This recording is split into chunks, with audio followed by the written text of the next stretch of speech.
Infosys just delivered a strong Q4 FY26 surprise, and shareholders are getting a final dividend of 25 rupees per share. Record date is 10 June 2026.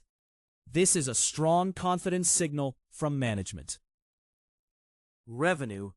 Infosys reported total revenue of 46,402 crore rupees in Q4. Revenue grew 2% quarter-on-quarter and 13.4% year-on-year. Despite global IT slowdown, growth remains steady. EBITDA. Operating profit jumped to 9,743 crore rupees.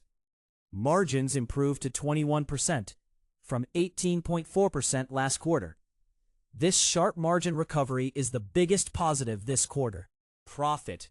Net profit came in at 8,501 crore rupees, up 27.8% quarter-on-quarter. EPS rose to 21.01 rupees, up 23.8% year-on-year. Strong profits mean stronger investor confidence. Infosys delivered strong revenue, better margins, and powerful profit growth. Follow this channel for your favorite stocks analysis. This content is for educational purposes only and not financial advice.